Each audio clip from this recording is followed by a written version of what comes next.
Welcome to All Waves Considered. I'm your host today, Yancy IV.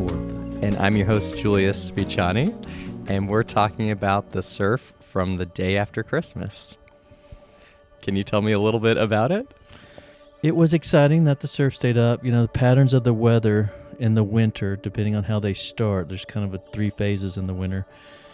If the cold fronts come through in the morning, it's just wonderful. If they come through in the evening, it's dreaded because you've got to wait till the sun comes back up to see if anything remained.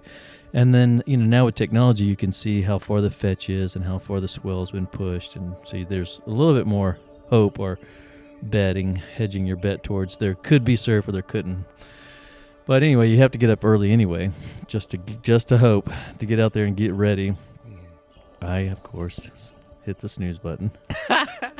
But I rushed out there, and as soon as I saw waves, I said, your mind clicks in and you go, okay, what was the day before? And the day before was massive, 12.5 foot seas and a lot of different direction in the swell. There was east, there was south, and there was west. So with those three variables and being so big, you know that it's going to move and pull sand somewhere. And you usually have a good idea. If it's one direction, you know it's going to go one way. But since it was three different directions, you had no clue. And that was the head scratcher. It was like, okay, which way do we go first, east or west? And you got one camera Navarre, so it's hard to see it. But you go, okay, well, you know the stretch between the Navarre and Pensacola, it was still worth checking. I drove west first, checked all over, went east, saw that by the time I got east, there was 27 longboarders running towards the water. So I avoided that spot and looked at another spot. But anyway, I guess to shorten it up, there was a lot of search going on the day after Christmas because of the rough surf on Christmas Day. Yep. And everyone was on the pier watching, had to decide, you know, do I want to tire myself and surf big surf when there's a chance that there could be really good surf all day tomorrow and I'd be kind of wasting your gas. So I opted to wait. And it was cool. The surf did stay up Christmas Day. It was different and unique because there was no sandbar, that the waves just had a different feel to them. They had a different push coming off a storm surge tide. I mean, no one really focuses in on storms because we're all so busy with life, but that storm that went through Christmas Eve, it had the spin and torque of a small tropical storm, and the way they torque right before they hit land. And when I say torque, the circle of the rotation of the low, kind of like the hurricane, the eye wall, that will really whip almost like a tornado and pull. You know, storms are really pulling instead of pushing. They're doing both, pulling more. So when they pull tight as they go on shore, that's when the whole sandbar changes. And I knew that was going to happen just from watching it. But the search adds to the fun, I guess. You know, you're out looking for your own wave, and there was a few, but it was really drastic at first because of the tidal, storm surge, pull. You know, it took a long time for the water to come back in, especially with north winds blowing against it. So, but all in all, it turned into a wonderful longboard day. It did. I mean, it's somehow the energy of that swell had a lot of strength, and that wind was light, so it could just have the perfect balance.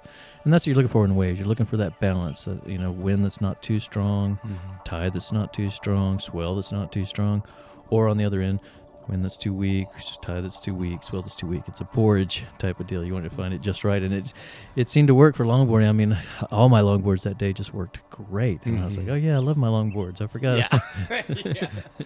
Don't forget to bring your log. Yeah, I had 3 in the car, and luckily I did, and they all worked great. Can you tell me about the act of surfing itself, or the act of being in the ocean, and what that feels like to you, what it means to you? Well, my whole life I've tried to put things in words, as far as in my mind, say, okay, what are you feeling? Why is it this way? And I always somehow took surfing and related it to everything. I mean, to me, it's a lot like bowling. You're very focused on doing one thing and learning how to do it right. And, you want your thumb to fit right. You want the spin to be right. Or you could turn the page and say it's a lot like boxing. You got to be, disciplined and determined, and, you got to keep your left jab up the whole time. If you let that left jab down, You can flip the page. It's a lot like bull riding. It's you got to conquer your fear. You got to strap in. You got to know how your equipment works on that bull, and it's an 8-second ride. So it's surfing to me. You can relate it to even music. I mean, it's like some people play electric guitar, some people play classic guitar, some people play a banjo, some people like a cello. So surfing can be your own personal preference of how you feel and what instrument attracts you to display who you are. And that's what surfing is to me. It's all these things, and it's mainly a dance. You're out there with your partner, which is the ocean. And that's when I kind of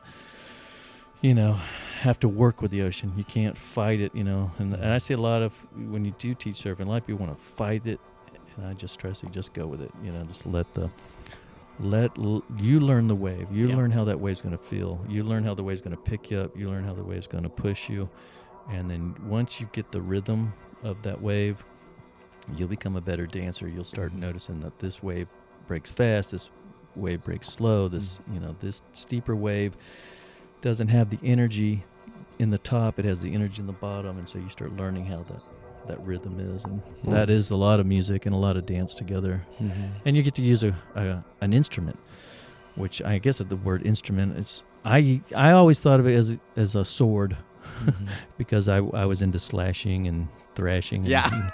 So when I looked at surfboards, I picked them up almost like a weapon. Like, okay, this one has the right swing, balance, feel. When people look at swords, they kind of balance them and hold them, and that's what I do with surfboards. And I say, this one has a little heavy. It's going to take a lot of wave or effort to move this one, or this one's light, might be too light. It could move out of position when you don't want it to. So, but that comes with experience. Just like any martial artist, they have to spend their whole life to become a black belt. It's kind of like surfing, that you never really accomplish it. You just kind of move up in belts.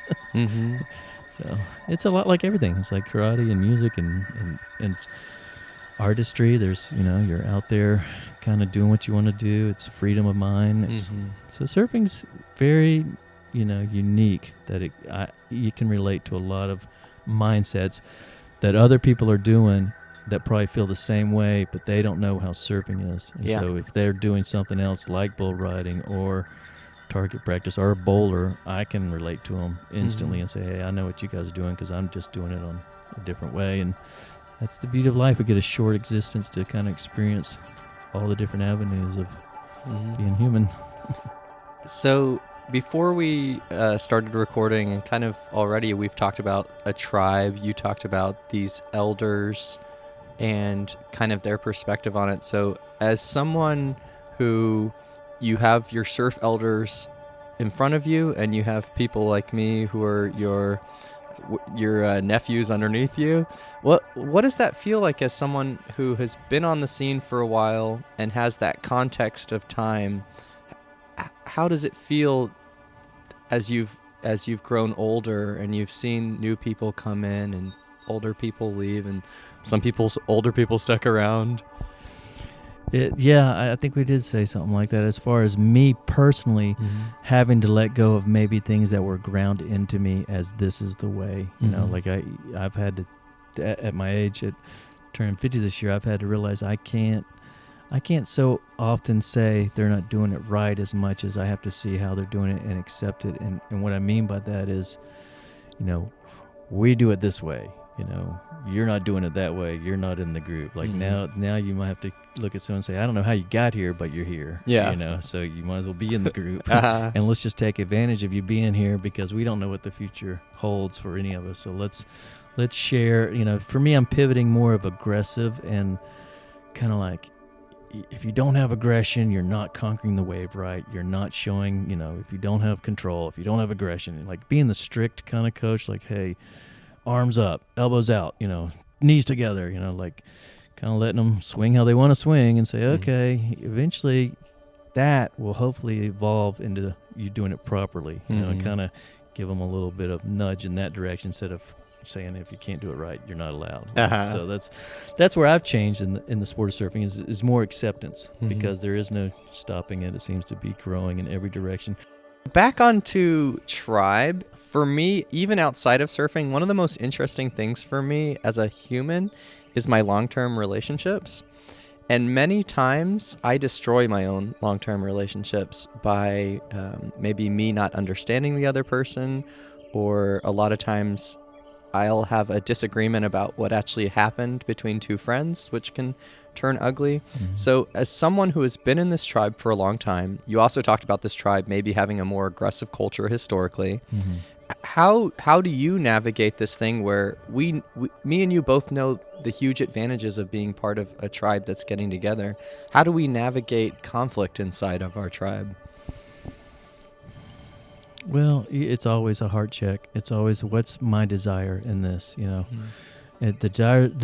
Even the Bible will mainly take you right to that point. The desires of the heart are what cause conflict and wars. You know, so if we can keep our heart in check, you know, and realize that we're just the lucky few that actually get to enjoy beautiful waves and water, where other people are sitting in traffic in Atlanta, and they made a wrong choice, and they could have been that way, but they followed the path of Oh Noville. That's what I call it, because I hate traffic. But so really, I think any sort of conflict can be easily erased by just saying, "Hey, look, we're blessed to be here. We got a short existence. You know, we're all like blades of grass in the sun. We're gonna get burned and withered away.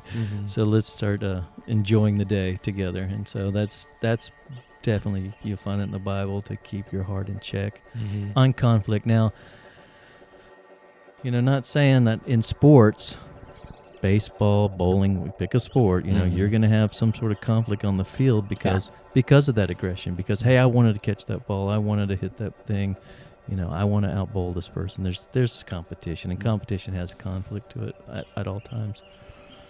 But as far as a place to live and surf, our area is pretty nice. I've heard we're some of the least aggro lineup that you could go to. You go other places, and it's just tense and tension, and you get it. And there's probably not a lot of people like you or even me that can talk it out and express it to others. Hey, you know, we're all here together. Might as well enjoy it. Yeah. Because I surfed places in California recently, and you paddle out, and there's older guys that maybe no one's even reached out to and said, "Hey, you know, why are you so grumpy?"